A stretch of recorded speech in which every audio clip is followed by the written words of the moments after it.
Welcome back to the Powered Up Coaches Show, sponsored by Sideline Power, your number one choice for coaching, communications, and all things sports tech related. The Powered Up Coaches Show goes beyond X's and O's and asks the question, how does a coach create winning seasons year after year after year? This week, Tim Washburn sits down with head coach from Wahoo, Chad Fox, and they talk about consistency being key in creating an environment where players know exactly what to expect day in and day out. Building a program around the controllables of effort and attitude and why it's so important to model those every single day and what happens when you don't. Why effort and attitude is important not only on the field, but for developing leaders throughout life. It's a great program you're not going to want to miss, so stay tuned and stay powered up. Now, this is going to be a ball because I got Chad Fox here, the head coach of Wahoo. And we may even, Coach, go into some liver and onions here later in this story, as we were talking before the show. But that'll be one of the most difficult questions we come to. There we go. Let's start with the easy stuff. Right. You are a Deschler Dragon. That's where you got your start. Yes, and those sir. early day memories, growing up in a town of 747, right down there on the Kansas border. I always love to start here. Describe to me what Deschler, Nebraska was like. Well, it's a small town. There's not much there. It was at one time home of the world's largest broom factory. Not sure if you looked. Broom factory. Okay.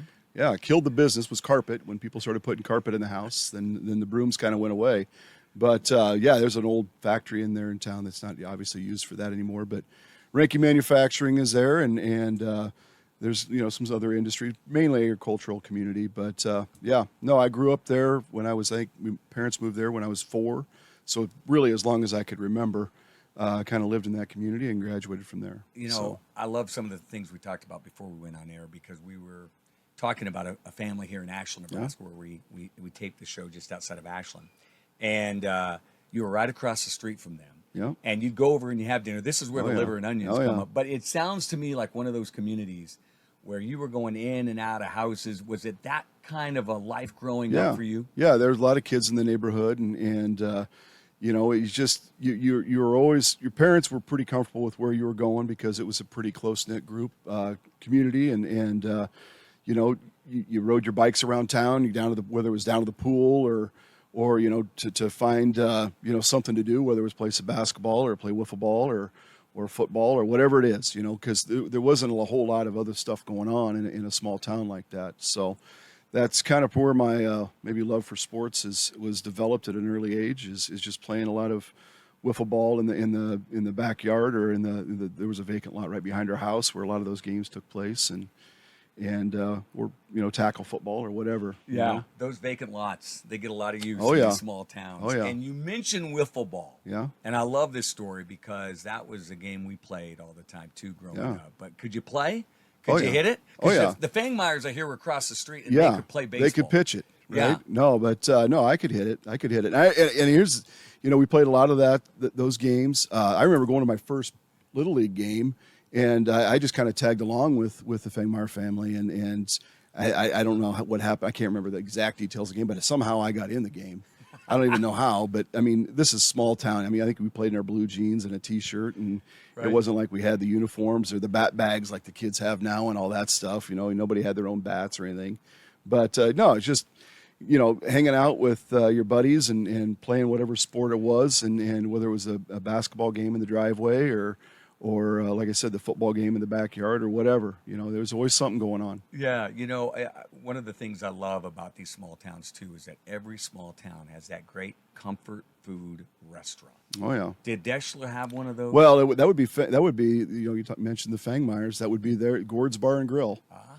Was the main restaurant in town, and they had some chicken. They had roasted chicken there. They had a roaster, and it was you could get anything there. You get a good burger, good fries, all that stuff. Video games, have kind of ruined the backyard football game. Yeah. But man, the small town cafes, they've kind of gone by the wayside. But they were always a staple of that small town community, as is summertime. So tell me, as a 12-year-old, what a day was like in Deschler in the middle of July. What did that look like to you? Well, you probably had some time in the pool.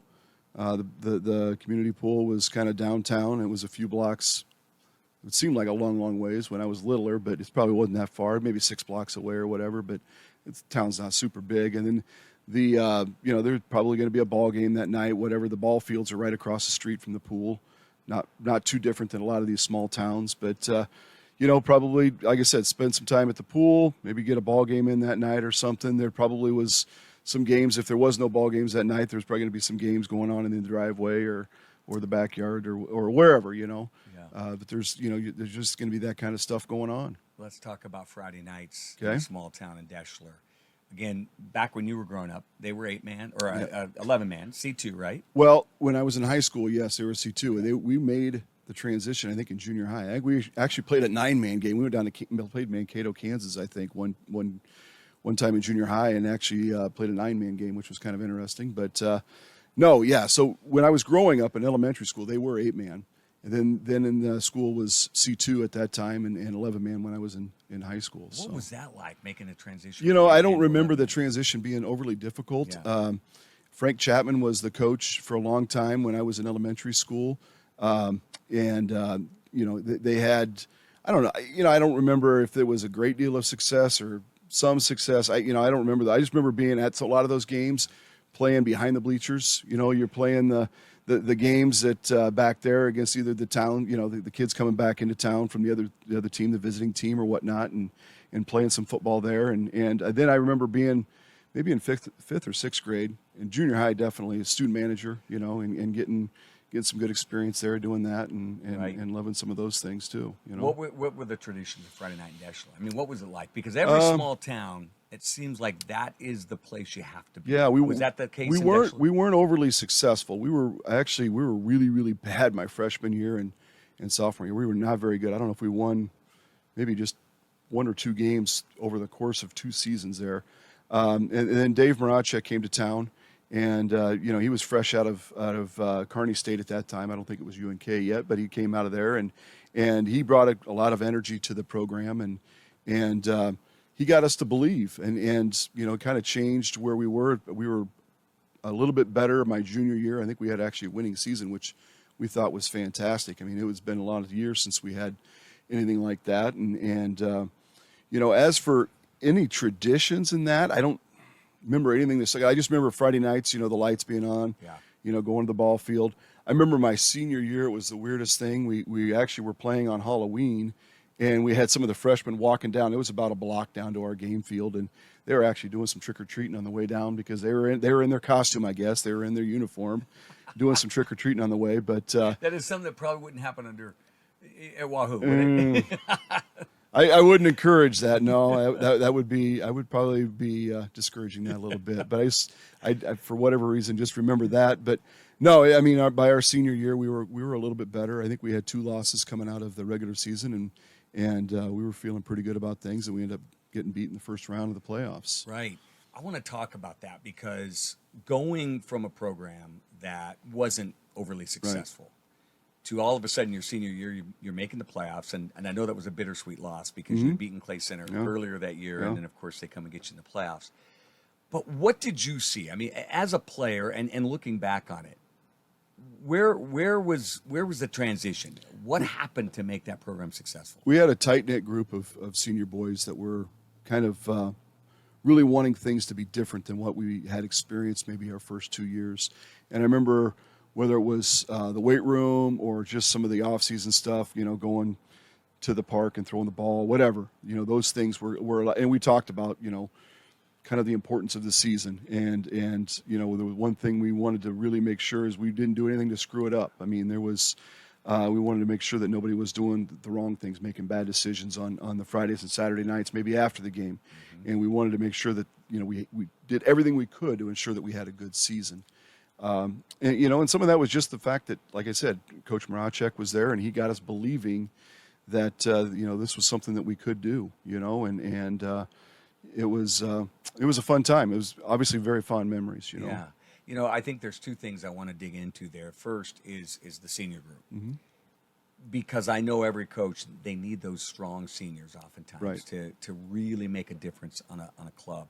What did you learn from them that you've been able to take over to your coaching days today at Wahoo, that you can sit down and talk to those seniors and tell them the importance of their leadership? And that we do that. I mean, like a lot of the coaches do through the spring, you have, your leadership meetings that you do, and we bring our seniors in and we talk about what, the program should look like and what are our core values and the things that we are really, important to us. But, the one thing I tell the seniors, and it doesn't really hit them until we get into the season, is, you only have so many more games that you're going to get to play.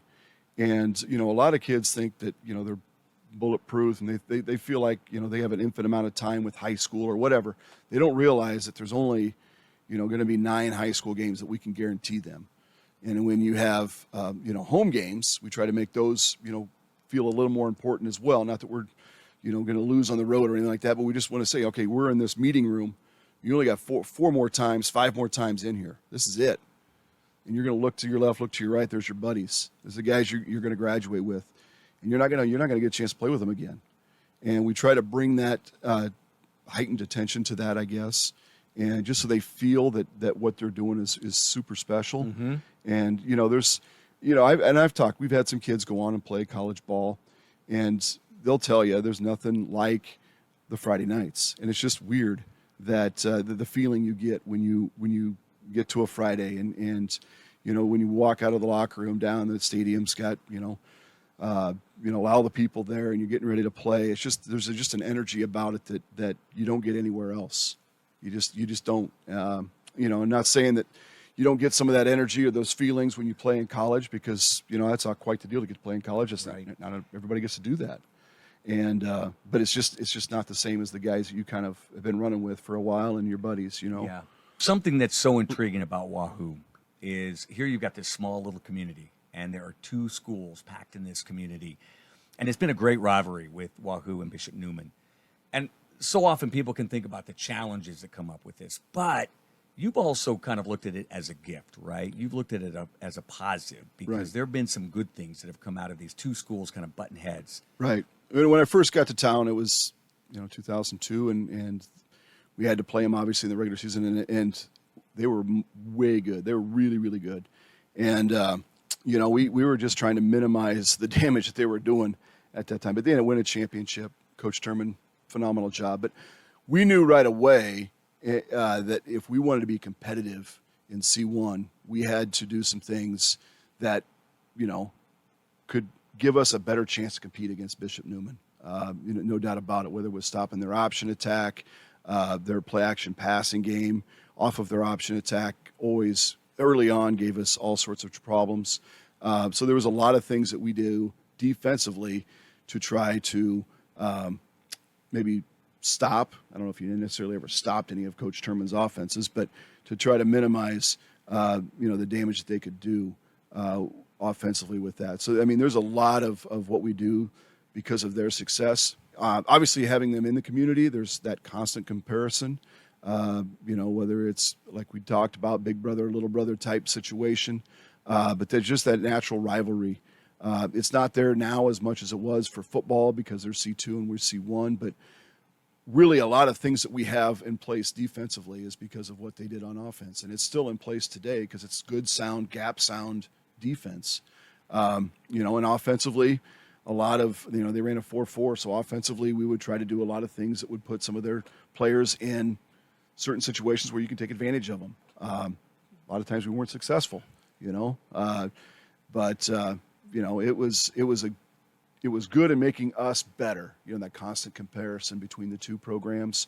Not that we put that comparison on there because it was more about us than it was about them, but we knew that game was always an important game, and it was always a game that the sun was a little brighter if you happened to win on Saturday morning, Yeah. And the birds sang a little better song and all those things happened. But, it was definitely made us better program and made us, to where we are today, no doubt about it. And I think it was interesting, too. We were chatting before we went on air about, you were at a coaching clinic speaking, and behind you was Matt Turman, or before you, I'm not sure. But you said all of a sudden some of these memories were coming up about some of the things he was doing that he had pulled from his dad and still uses today, doesn't he? Yeah, absolutely. You know, what Scott does offensively, a lot of it looks like what Newman's offense was when Coach Turman was calling the shots. And you know, some of the plays that he was talking about in that clinic was exactly some of the stuff that we were always trying to stop.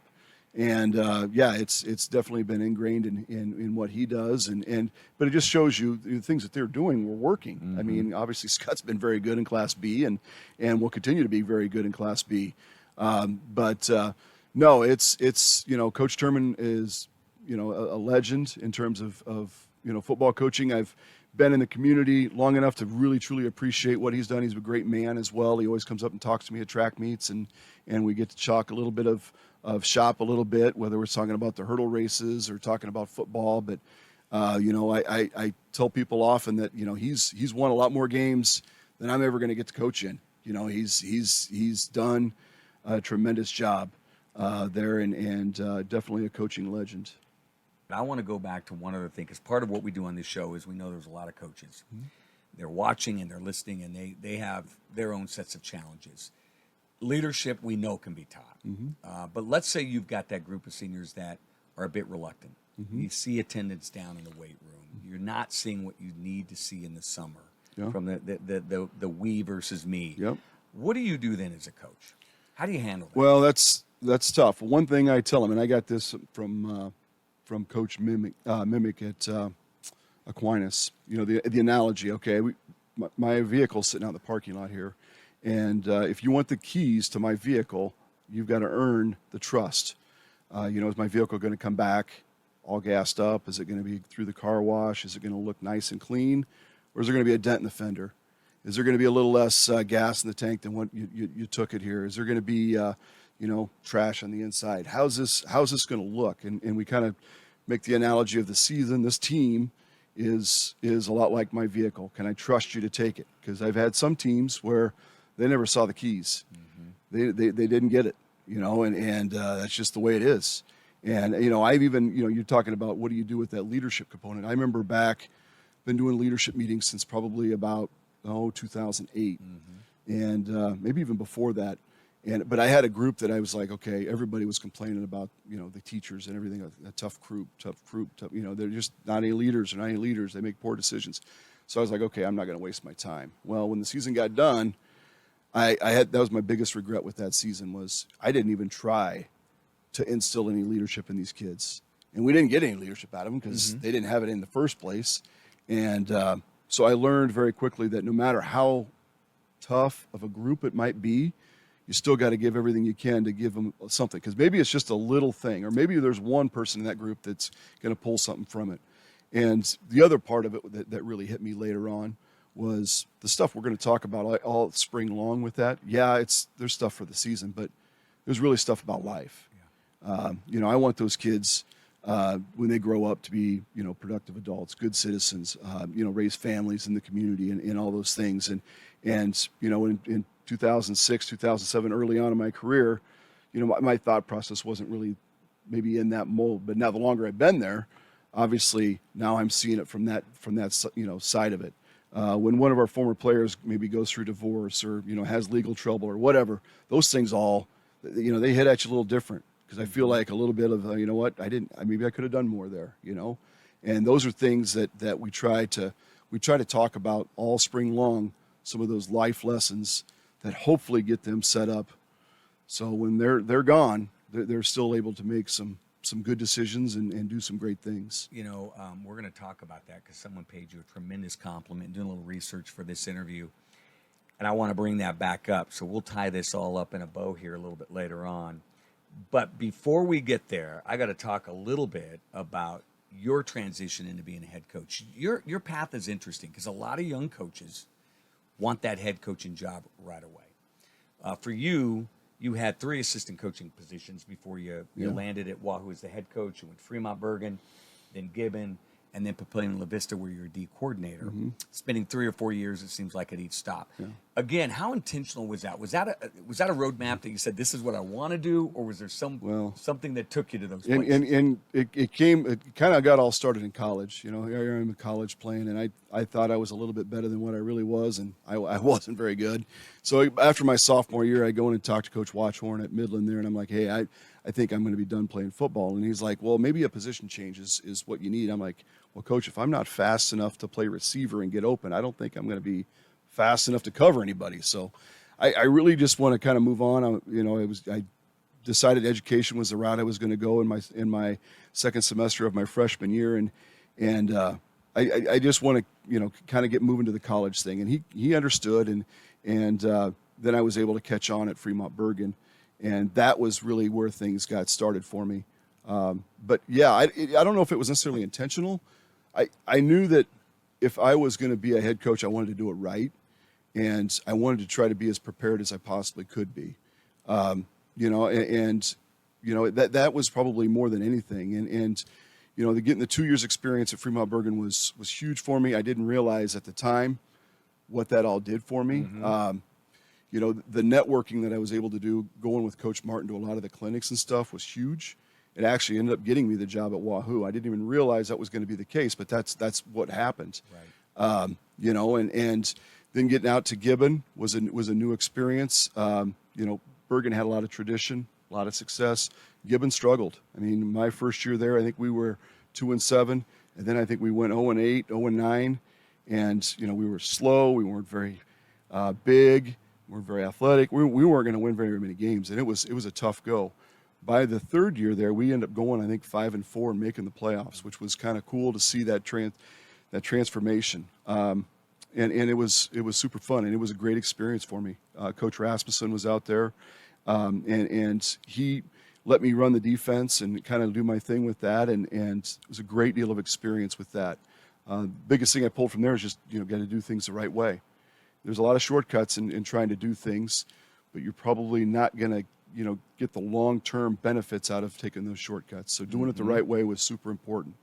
And then obviously getting to Papio, a lot of success there at that program. Coach Sir is a legend. He'll be probably in the Hall of Fame if he hasn't already. I talk about how I learned so much football in that 4 years there. It was a lot of time, and it was very, very intense. I kid, sometimes it feels like dog years. Felt like I was there 28 years maybe, but What was that? Just because of the intensity? The intensity of it. I mean, it was every day. It was every morning, 6 a.m. to noon in the summer. It was, when you got in the season, it was Saturdays all day.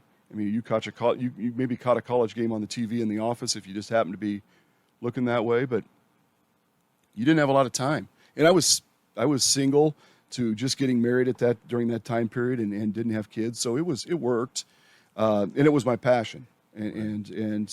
And my wife knew that at the time. She knew it. She just wasn't going to see me, basically from August until we were done in November. Yeah. It wasn't. We didn't have a lot of time together, so that's just kind of what it was. But those things all, I learned so much through all of those experiences where I felt like I was ready to go when I got to Wahoo.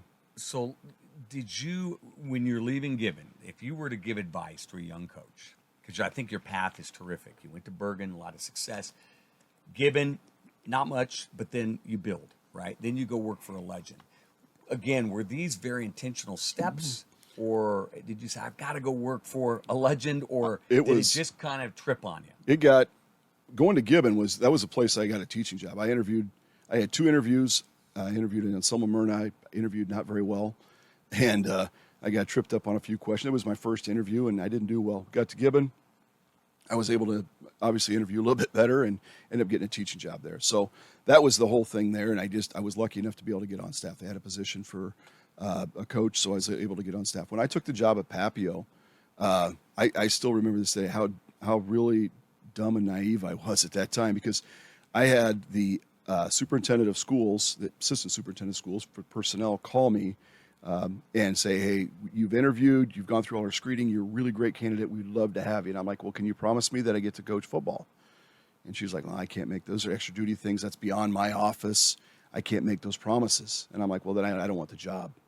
And I'm like, I was that dead set that I wanted to coach football and have those opportunities. And then after about, I don't know, maybe, I don't even think it was a day, I called her back. I said, hey, I made a mistake.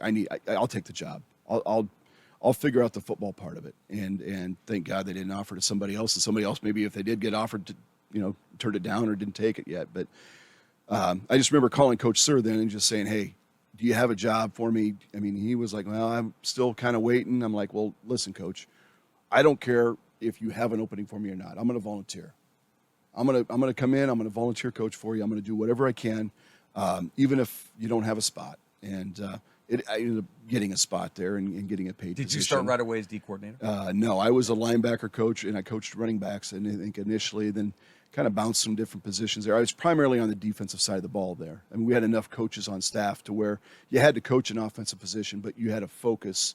And mine was on the defense. I started with the linebackers. Tom Allen, who's the head coach at Crofton now, was the D coordinator at the time, and then he left after a few seasons, and then I took the D coordinator job then.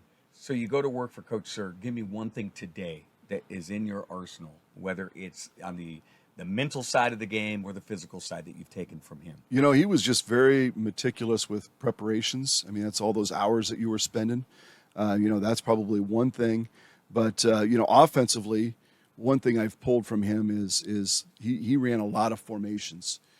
He did not stay in one formation and run a lot of plays. He ran a lot of formations, and he had a fair amount of plays and everything, but he tried to formation teams, and that's probably one thing that I pulled with me in terms of schematics with that. But he was very, like I said, meticulous with preparations.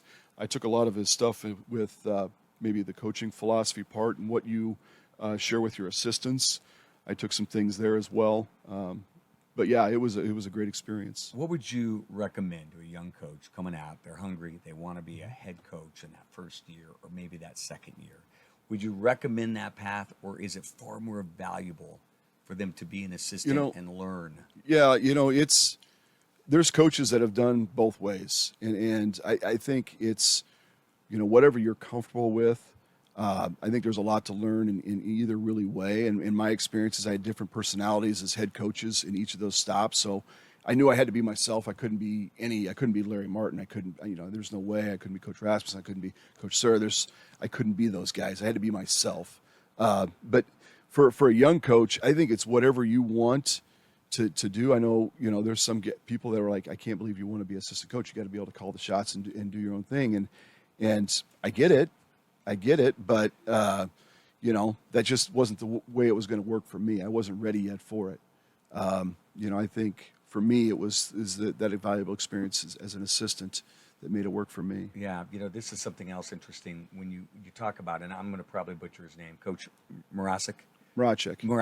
Yeah. You said he got you to believe that you guys could be better than you were. Yeah. You didn't refer to him in an X and O sense. He ran the great air raid offense or some sort of multiple monster defense. Right. You talked about mindset and mentality. How, to a young coach, if they're going to fail on one side or the other, let's put the greatest system in, or let's really get around the mental part of the game. Right. Where do they need to fail? You got to get probably more so in today's world, the X's and O's can be somewhat overrated. You got to get kids buying into what you want to do and what your program is going to be about, whether that starts in the weight room, your off-season workouts, whatever it is. But I think you got to get kids to buy in and follow you. If you can do that, then you're going to have potential to do some nice things. It doesn't matter what offense you run. Now, I think the X's and O's can be figured out, can be learned fairly easily anymore. I mean, it used to be you had to go to the clinics to do all that stuff and to learn things. Anymore, you can go online, YouTube videos. There's a lot of different things that you can. I mean, I pick up stuff off of Twitter, or just scrolling through that from time to time. There's all sorts of stuff there. So I don't know if the X's and O's are necessarily important. I think the other thing that we got to remember is we're working with teenage boys, right? And very few of them go on to the next level and play. I mean, and I think in my years of coaching, I've coached a while now. I think I've had 2 kids, and they were brothers that were at Papillion that ended up making the NFL for a brief stint. I mean, that's not what we're producing. We're producing people that are going to be hopefully productive citizens and and great people and great spouses and all those things. So I think, getting them to buy into your culture is way more important. You're going to sell them short if you're just worried about those X's and O's. You're going to do them a big injustice if you just focus on those X's and O's. So how would you describe the culture at Wahoo? What are you instilling? That what are you word, asking them to buy? that word gets thrown. Yes. Culture gets thrown a lot, and I think the two things that are super important for us are effort and attitude, and I try to talk a lot about that because those are two things. No matter what happens in your life, there can be a lot of great things, and there could be a lot of things that are not great, but you control those two things, no matter what the circumstances are. And we can be real simple about it and say, okay, it's third down and an official throws a flag and you didn't think it was a flag. How are you going to respond to that? And, it's easy to be mad and ticked off, and then it affects the next play after that and the next play after that. Or you just move on. That's a very simplistic way. The real life stuff, that I've had to deal with, I will get really personal with this one. We won a championship in 2019, and I told all my boys, I said that was a very proud moment. And then a month later, my mom passed away, and it was like, okay, guys, this is life. This is really hard. This is not an easy thing. And it was on Christmas. It was a tough day. And when the phone call was made, they knew what happened. And but that is, how do you deal with it? How are you going to deal with that? I mean, and everybody has to understand life is going to give you really great moments. It's going to give you really tough moments. But the two things you can control, regardless of what happens, is the effort you're going to give and the attitude you're going to have. So that's really one, I think, or not, that'd be two things. It wouldn't be one thing, but those would be two things we really talk about. The other thing is we try to talk about, we've had some really, really great players at Wahoo, is we try to get a team first attitude. I've seen teams that have really good individuals, but if they don't play together, you tend to maybe underachieve. And I've seen teams that don't have as maybe good of players, but they collectively play well together, and a lot of times they overachieve. And so we talk about we over me a lot with our kids, and that's one of our little mantras that we try to preach with our kids, so they understand that everybody is more important than the individual. And it's hard. That's really hard in this day and age of social media. You walk into our area outside of our gym, the kids get trapped right away. The first thing they see when they walk in is the All-State wall. Mm-hmm. They see all these pictures of these individuals, and everybody wants to get up there, but at what expense? Do you want to do it at the expense of the team, or the one thing I can say now is, like, in 2019 we got 7 guys up there. We obviously had a really good team. Oh, it was a phenomenal team. But the team did really, really well, and that enabled some of those guys to get up there. It wasn't necessarily all of just them. It was a collection of a lot of pieces there. Mm-hmm. So we try to talk, the importance of team with our kids. A great team as well. I mean, you had a great running back in Lubin, and you had so many great pieces. That offensive line, though, what a machine that offensive line was in 2019. But that takes team for those 5 to click together. Oh, for sure. And of course your entire team. But I'm so glad you mentioned it. That word gets thrown around, you said, when I mention culture. And I say that because you can lose it in an instant, and obviously it sometimes can take a long time to get back. Right. And you have constant churn. One thing about high school is it's going to be guaranteed churn. The senior class is leaving, right? So how do you make sure that culture stays intact? You got to be really, really consistent. And you got to be very deliberate with what you're doing. That's one thing I think most of our players will tell you, former players to players today, is I'm very, very, I hope they say this anyway, I'm very consistent, almost to a fault, to where practices sometimes get a little boring because we're going to do the same, order of what we're doing. We're not going to vary too much from some of these things because I want consistency. And I want kids also to know that, there's a lot of bad things that might be going on in their life. Maybe some things have happened where, whether they failed a test or maybe girlfriend broke up with them, whatever. When they come to football or they come to the weight room, they know what they're going to get here because I'm consistent. I'm not going to be the moody person. I'm not going to be the person that's, some days up here and some days down here. I try to try to stay in the middle there with that.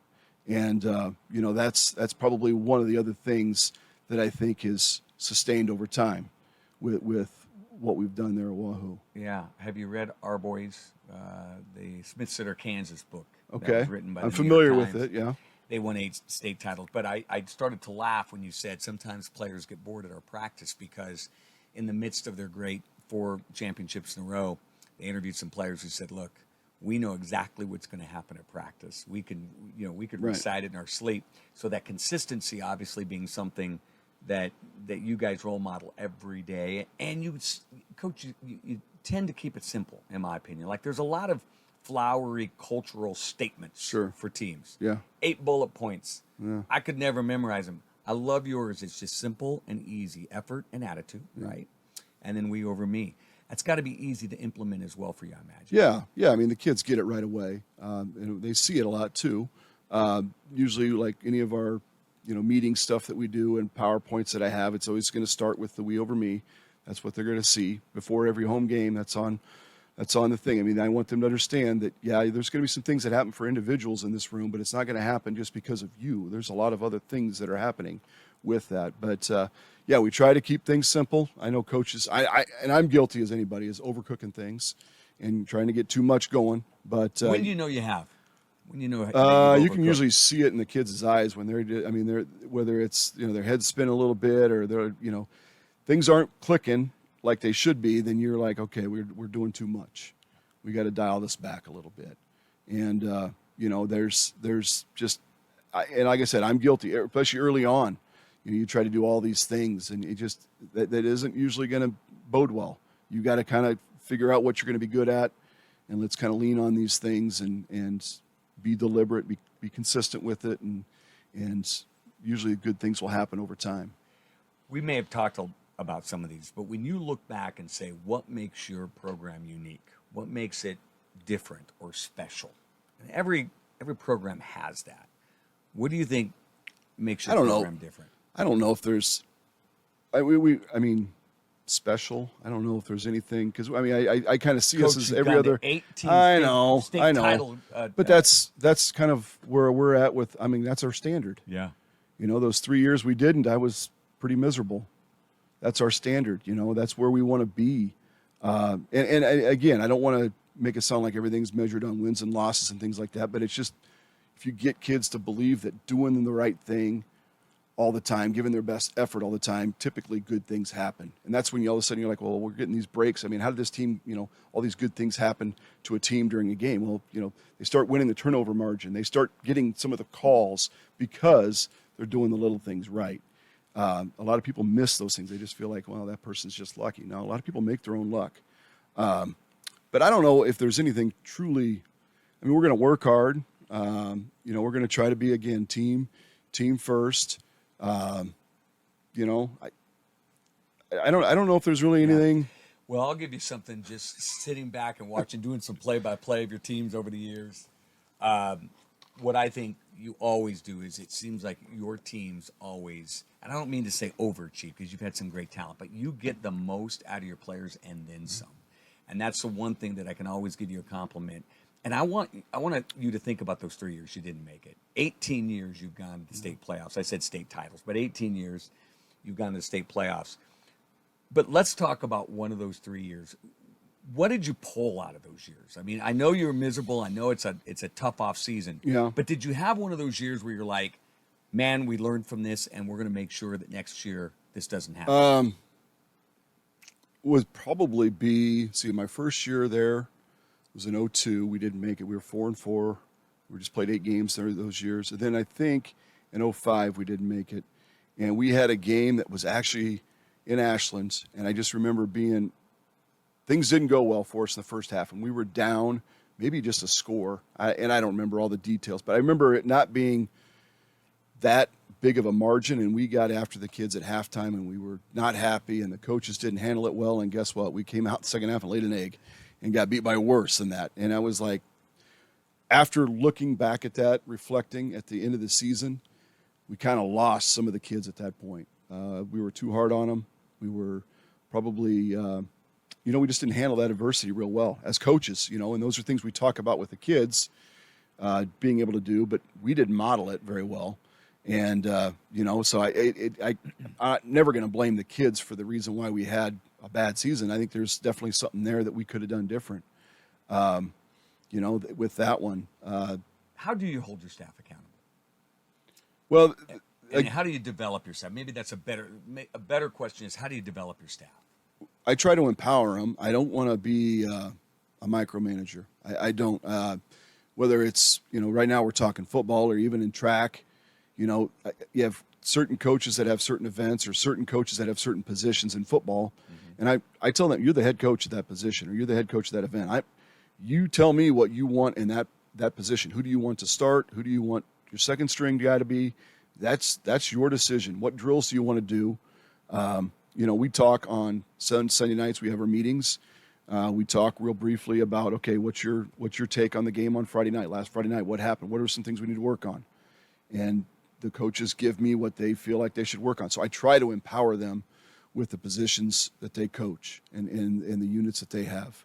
I don't try to, micromanage any of that. I don't feel that that's real healthy with that, and we've had a little bit of turnover in our staff here as of lately with some coaches deciding to give it up and turn to a different chapter of their life. So we've got some new guys coming in, and that's been a challenge to try to, here you go. This is going to be your baby, and trying to empower those assistants as much as I can, I think is one of those things with once they have that power of whatever they're coaching, that accountability piece is there, and they don't want to let people down, and they want to do the best they can, and that's probably the number one thing I think with being a head coach and in a leadership position. I think of also how I would want to be in that position. Mm-hmm. I don't want a coach that's constantly telling me you need to do this, you need to do this, you need to do this. Well, if that's the case, then why don't you just do it? You know what I'm saying? So I try to put myself in their shoes and with that and do things so they have that empowered feeling. I was just reading an article on delegation the other day about how if you don't delegate, and you're obviously doing a great job of that, how it stifles innovation and really takes away from your team that ability to critically think. Right. And you've done that. So now that you've got some new blood coming in on the staff, how exciting is that for you? I know it creates obviously a little more time, but does it also recharge your battery? Yeah, it does. And here's the thing, and this hit me, this has been probably 10 years ago. I had a college coach sitting in my room talking with one of a player that he was recruiting, and I think this was it was about 2013, 14 maybe. But the kid said, the coach just asked him, well, who's your favorite coach? And I'm like, I look up and I'm like, you don't have to, because I'm in the room, you don't have to. And he's like, oh, don't worry, coach, it's not you. And I'm like, okay. Well, it was at that time it was Robert Berry, and he was the youngest coach on staff. And it hit me at that point. I'm like, oh, I'm the old guy. And I am. I don't relate to the kids the same way as these younger coaches. So these new younger coaches coming in, I'm excited because they can relate to the kids way better. I mean, when kids say certain things, and I don't always get what they're saying and what they're talking about because I'm not all over TikTok. I don't get on Instagram. I'm not on those things. So, I mean, I really don't have a lot of clue. They have to explain to me what it all is. So, that's the thing with the young coaches is they can relate to those kids a lot better than what I'm doing, obviously. Yeah. So, you know what? Well, welcome to the old man club. I'm the same way. So, right there. Not a bad place to be. Coach, I got to tell you, you mentioned Robert Berry, and I had a chance to call him today and chat with him, get a little background on you. And Robert, just an incredible athletic director for Wahoo. But here, when I asked you what are some things that are special about your program, here's a couple things. One, he said when your players come back, they go up to you and they call you coach, which is nice, that they show you that respect by still giving you the title of coach. And the interaction that he sees between you and former players is something really special. And I have to imagine for you, that means a lot that you've earned that from these players. Yeah, that is. And there's some of those things I guess I just expect, so I don't see those as being maybe certain, special, so to speak. You're thinking about something like that. I remember having a conversation with, I don't know if you know Mike Lubin or not. He's Game and Parks guy. Yes. And I remember this was back in probably 2007, and he thought it was totally cool that when the team walked down out of the locker room, they walked through the kind of crowd a little bit, by the concession stand there's always kids by the rail. And he's like, I just think it's really special that these kids, like Lane Moore comes through and hits the hand of an elementary kid or whatever. And Trevin Lubin, right? And well, I didn't realize at that time it was probably Trevin who was standing there, begging for somebody to get there. And it just, I guess it was something I just didn't even think about. But then after he said that, it was like, okay, those are little things that I think are special. Okay, yeah, all right. And then, coming full circle with that, you got Trev that's obviously done really, really well and still at the University of Nebraska and saw he made the top 10, thing that the strength coach has, which is awesome. But, those kids come back through and when they're in high school, the same type of thing. And that's the little things with the program that I don't really necessarily at the time concern myself with or see, but those are all little things that are important because those little guys are going to see that and think that's pretty cool, so, what Coach Barry is saying there is, I want those kids always to come back. If they feel compelled to come back, they're always welcome on the sideline. Let's come back, and you're always part of what we're doing here. The 2019 group that won that championship, there was a lot of heartache coming into that in 17 and 18 when we get beaten in the semis. Those guys had just as much to do with that championship as the guys that played that game. So there's a lot of things that go into this. And there was a lot of guys that have played that are part of the program. It's not just what's happening right now. And we try to explain that to the kids too. There's, you have the Wahoo on your jersey and the W on your helmet. It's not just you. And that's more of that we over me concept as well. I mean, we is a lot more than just what's in the room, right? It's everybody that's already played. It's the community, and it's a bigger part of that. Yeah. Well, it's not just those grade school kids that want to give the high school football players a slap because, slap on the hand. Here's something else that Robert Berry said. He said, you are not just a great mentor as a coach for him, but he said you have been a great mentor for him as a father and what fatherhood is all about and being a great parent. And these are things, if this is what you're trying to instill in your program, here you've got someone like Robert Berry who's mentioning this. And so again, when I ask you what's special, you wouldn't say this, and you might not even know it. But there's no doubt about it. You're leaving a tremendous legacy with the people that you touch. Yeah. We're trying. We're trying to fight the good fight, and just do things the right way is a lot of what we're trying to do. And you do that, like I said, intentionally, deliberately, as much as you possibly can, and hopefully you're making a difference. Well, you definitely are. So let's do this, Coach. We're going to go 3 and out. All I know right. you were the D coordinator at Papillion La Vista South, so you're going to love this 3 and out. Papillion Vista High. We're the old school. Okay. South wasn't even around. That's how old I am, man. Yeah. I keep telling you though, you're going to be, everyone thinks you're about 45, and the other far from that. Here we go. 3 and out. You get 1 year paid internship. So you're going to get paid. You get to work with one of 2 coaches, and you have to choose it. So Okay. you can't stay at Wahoo. You got to leave for a year. Got it. Robert Berry's come in and said, go learn from these guys.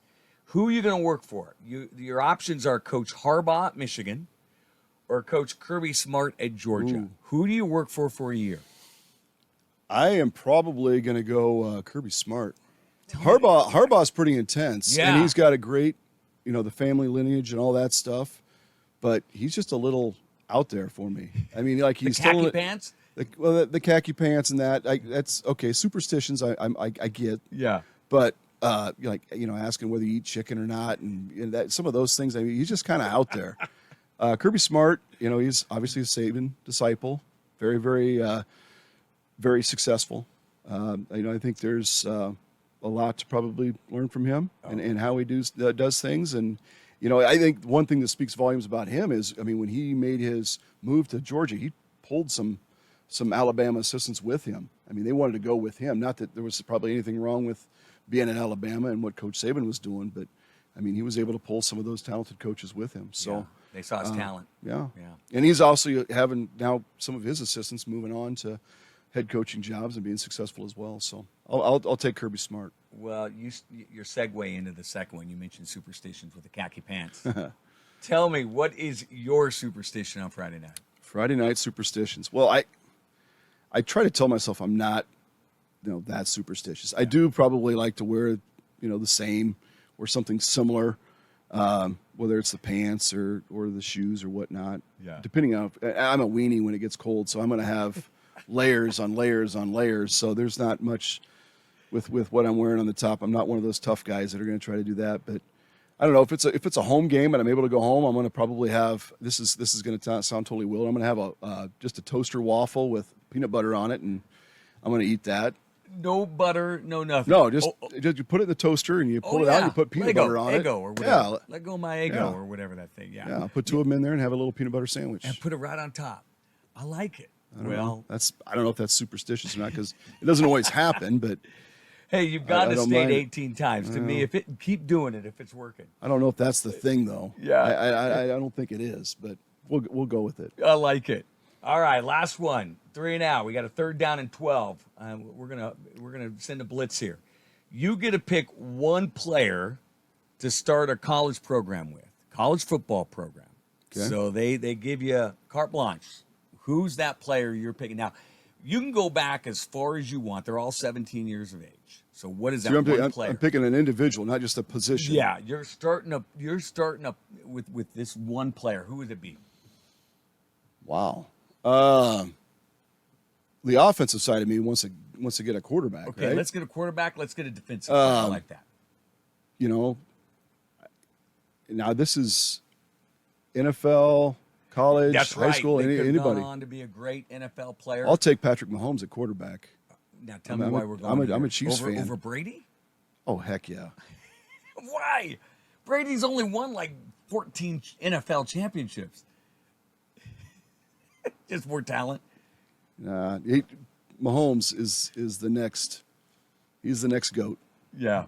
He's the next GOAT. Not a Patriot guy. Yeah. Not a Patriot Not guy. a Belichick fan. Tom Brady had a nice career, but he also, he's got the Deflategate thing, and I don't know.